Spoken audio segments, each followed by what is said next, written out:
পশ্চিমবঙ্গের রাজনীতিতে আজও তুমুল উত্তাপ। রাজ্যের সাম্প্রতিক বিধানসভা নির্বাচনের ফল প্রকাশের পর থেকেই অবস্থানে রয়েছেন তৃণমূল নেত্রী মমতা ব্যানার্জি এবং প্রধানমন্ত্রী নরেন্দ্র মোদী। নির্বাচনের ফলাফলে দেখা গেছে বিজেপি প্রথমবারের মতো পশ্চিমবঙ্গে বড় জয় পেয়েছে। এই ফল রাজ্যের দীর্ঘদিনের রাজনৈতিক সমীকরণে বড় পরিবর্তনের ইঙ্গিত দিচ্ছে।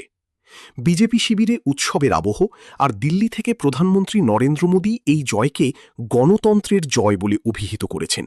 তিনি বলেন, বাংলার মানুষ পরিবর্তনের পক্ষে রায় দিয়েছেন এবং উন্নয়নের নতুন অধ্যায় শুরু হতে চলেছে।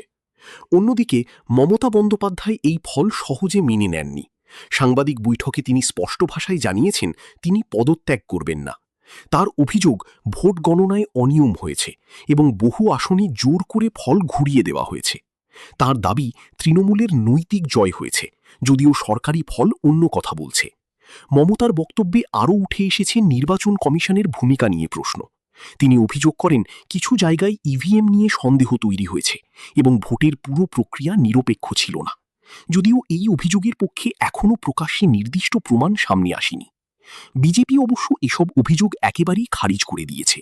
প্রধানমন্ত্রী মোদী তার বক্তব্যে বলেন, পশ্চিমবঙ্গের মানুষ উন্নয়ন, কর্মসংস্থান এবং নতুন প্রশাসনিক সংস্কৃতির পক্ষে রায় দিয়েছেন।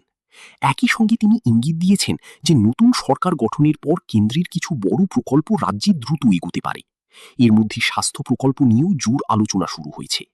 রাজনৈতিক বিশ্লেষকদের মতে এই ফল শুধু সরকার বদলের প্রশ্ন নয়, এটি বাংলার রাজনীতিতে এক নতুন অধ্যায়ের শুরু হতে পারে। একদিকে মমতা বন্দ্যোপাধ্যায় এখনও লড়াই চালিয়ে যাওয়ার বার্তা দিচ্ছেন, অন্যদিকে নরেন্দ্র মোদীর নেতৃত্বে বিজেপি বাংলায় নিজেদের জায়গা আরও শক্ত করতে চাইছে।